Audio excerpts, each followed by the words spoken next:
देखिए अभी मुर्शिदाबाद में क्या हुआ, वायलेंस हुआ। ठीक है, मुर्शिदाबाद में वायलेंस। प्रश्न ये बार बार उठ रहा है कि मुर्शिदाबाद ही क्यों। ठीक है, देखिए ये है बांग्लादेश। ठीक है, बांग्लादेश के बारे में हिस्ट्री पता अगर नहीं है आपको तो 1971 में उसका निर्माण किया गया। ये था आपका पूर्वी पाकिस्तान, ईस्ट पाकिस्तान था ये, और यहां पे था वेस्ट पाकिस्तान। समझ रहे इस बात को? देखिए ईस्ट पाकिस्तान और वेस्ट पाकिस्तान। ठीक है, यहां के लोगों ने वेस्ट पाकिस्तान क्यों ये बनाया गया था, जब 1947 में जब देश आजाद हुआ तो उन्होंने कहा कि जहां पर मुस्लिम बहुल प्रांत है वहां उसको क्या हुआ, एक मुस्लिम कंट्री बना दिया जाए जिसका नाम पाकिस्तान रखा गया। और भारत क्या है कि यहां पर इसको इंडिया रखा गया। अब यहां पर क्या, ये ईस्ट है इसीलिए इसे ईस्ट पाकिस्तान रखा गया, इसे वेस्ट पाकिस्तान रखा गया। अब फर्क ये है कि ये बांग्लादेश कब बना, आप समझिए इस बात को। ये हमारी ही पैदाइश है, बस क्या होता है ना कि थोड़ा सा बच्चे बदमाशी करने लगते हैं तो उनको डंडा दिखाना पड़ता है। तब समझिए इस बात को कि ये है कि यहाँ की संपत्ति ये ले जाते थे। ठीक है, मतलब यहाँ पर अगर जूट का उत्पादन हुआ, जो भी उत्पादन हुआ, इकोनॉमी इसको यूज करते थे और इनका डेवलपमेंट ये नहीं करते थे। बात समझिए। ठीक है, ये बांग्ला बोलते थे। ठीक है, क्योंकि यहाँ ये बंगाल के नजदीक में थे, और यहाँ पर ये उर्दू बोलते थे, ये उनको उर्दू थोपने लगे। दूसरी बात ये कि पैसा यहाँ से ले जाने लगे, इनका डेवलपमेंट नहीं होने लगा। तो फिर क्या हुआ कि जब इन्होंने विरोध करना शुरू कर दिया तो यहां से मिलिट्री आई इनको दबाने के लिए।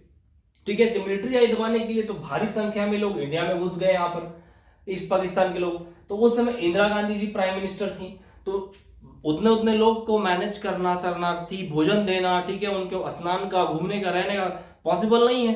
ठीक है, ऊपर से ये विरोध भी कर रहे थे, तो समझ गए ये कि एक सर का दर्द है, तो सपोर्ट कर दिया इंदिरा गांधी जी ने, यहाँ की हमारी मिलिट्री गई और उसी समय 93,000 सोल्जर ने सरेंडर किया था। ये वर्ल्ड की हिस्ट्री में बहुत बड़ा सरेंडर है। ठीक है, ये और भी मेरे वीडियोस में है बांग्लादेश पे लेके, आप सर्च करेंगे तो मिल जाएगा। स्कॉर्पियन आइस के बाद अगर आप बांग्लादेश सर्च करेंगे तो ठीक है।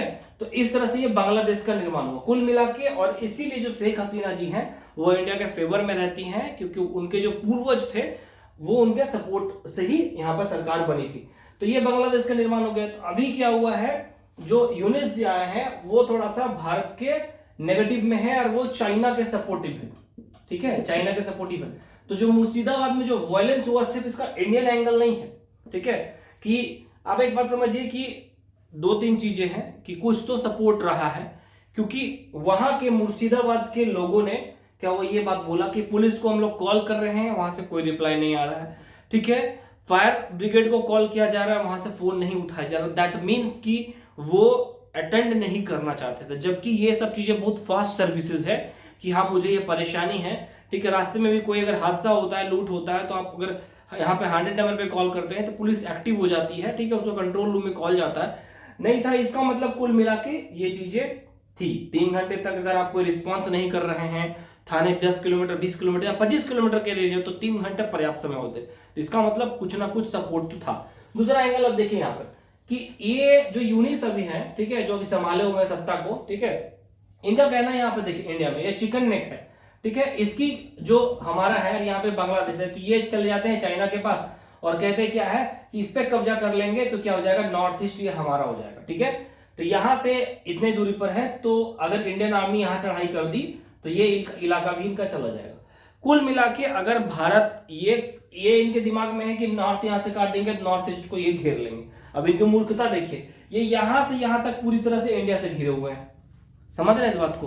तो मुर्शिदाबाद में जो वायलेंस हुआ, ठीक है, कुछ चीजें देखिए बहुत कॉन्फिडेंशियल होती है, सरकार बात बाहर नहीं आने देती। अब राजनीतिक रोटियां सेकने के लिए, फायदा करने के लिए, अगर मैं भी पॉलिटिशियन, बात समझिए बात को, मैं भी पॉलिटिशियन हूं तो फैक्ट बता रहा हूं, जमीनी की बात। अगर मैं पॉलिटिशियन हूं, कुछ स्पीच देने से अगर लोग मेरे तरफ आएंगे और मुझे वोट मिलेगा तो वो काम नेता जरूर करेंगे। ठीक है, पॉलिटिशियन में, ठीक है, जैसे कि एक लहर चलाई जाती है कि हाँ ये विकास होने वाला है, ये विकास होने वाला है, ये विकास होने वाला है, चाहे सरकार इसकी रहे चाहे उसकी रहे, चौचलेबाजी होती ही होती है। तो यहां पर ठीक है, तो इंटरनेशनल इंटरफेरेंस भी यहां पर हो सकता है मुर्शिदाबाद। अब ये जांच का विषय है, जांच होगा तब पता चलेगा। यहाँ पूर्ण रूप से ममता बनर्जी का हाथ है, ठीक है, या फिर आईएसआई के द्वारा यहाँ पर स्लीपर सेल भेजा गया था, ठीक है, या फिर चाइना के द्वारा सपोर्टिव था। कुछ चीजें हैं आप क्लियर होके आएंगी, नहीं आएंगी इसकी गारंटी नहीं है। ठीक है, तो मुर्शिदाबाद नजदीक है, यहाँ की 66% आबादी के यहाँ मुस्लिम है, 33% क्या है, हिंदू है। ठीक है, इस बात को समझिए, इस बात को। तो जहां पर मेजोरिटी ज्यादा होते हैं वो लोग दबदबा बनाने की कोशिश करते हैं। अब आते हैं वॉयलेंस के बाद। मेरा मुर्शिदाबाद वॉयलेंस में कोई ठोस कारण अभी रिसर्च होके नहीं आया, चीजें बाहर आएंगी तो पता चलेंगी। ठीक है, एक एंगल नहीं है, पाकिस्तान अगर इसमें इंटरफेयर करना चाह रहा होगा तो वो अपना मौका कभी नहीं चूकेगा, पहली बात ध्यान रखिए। ठीक है, बांग्लादेश में जो भी है इंटरफेयर, क्योंकि उनको देखिए वो भारत के खिलाफ बोल के ही यूनिस जी सत्ता में है अभी। ठीक है, अगर शेख हसीना जी आएंगी और लोगों को समझ में आएगा कि हमको भड़का रहा है, उससे डेवलपमेंट है, हमारा बर्बादी ही होने वाला है, तो यूनिस को लात मार के हो सकता है हटा दिया जाए। समझ है इस बात को। तो ये क्या होता है, अब ये इसके जैसे कि पाकिस्तान का निर्माण कैसे किया जाए, वहां की मिलिट्री है, वहां के जो सरकारें हैं, बार बार भारत के खिलाफ बोल के आम लोग को क्या होता है, जैसे युवाओं को आप अगर आप आह्वान करिए, तुम मुझे साथ दो मैं तुम्हें रोजगार दूंगा। ठीक है, अगर आपके बातों में दम रहा, उनको दिखेगा, जैसे राहुल गांधी जी ने बोला कि तुम हमारी सरकार बनाओ मैं तुम्हें रोजगार दूंगा, तो युवा उनके साथ खड़े होंगे ही होंगे।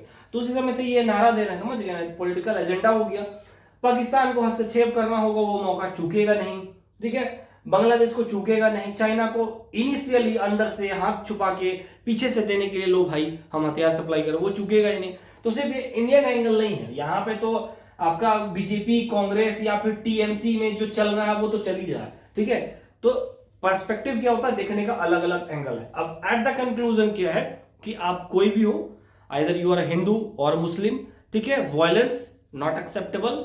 अगर आप कर रहे हैं तो इसका चाहे कोई भी हो वायलेंस और इस तरह की चीजें, घर में घुस के जला देना, मार देना, ठीक है, कि दो ऑप्शन है कि तुम अपने पति की जान देना चाहते हो कि अपने बच्चियों की इज्जत बचाना चाहते हो। मतलब ये क्या तरीका है, समझ रहे हैं। इसको गलती नहीं कहते हैं, इसको अपराध कहते हैं। और इसके बाद आपको जो भी बहुत बड़े लेवल की सजा दी जाएगी ना, वो भी कम है, बात समझ जाइए। ठीक है, और वहां पर इसके खिलाफ कार्रवाई होनी शुरू हो गई होगी बहुत अच्छे लेवल पे। ठीक है, तो ये मुर्शिदाबाद का एंगल था। आबादी ज्यादा है, ठीक है, पाकिस्तान का एंगल, बांग्लादेश का एंगल, चाइना का एंगल, पॉलिटिशियन, सब मिला के जब होता है तो हर कोई फायदा उठाना चाहता है। ठीक है, मैं किसी राजनीतिक पार्टी को पॉलिटिकली टारगेट नहीं कर रहा हूं, एज एजुकेशनल पर्पज से ये वीडियो था कि ताकि जो कुछ लोग वीडियोस देख रहे हैं सारी दृष्टिकोण से देखें। ठीक है, अच्छा लगे तो लाइक करिए, शेयर कर दीजिए। Thank you and best of luck to all.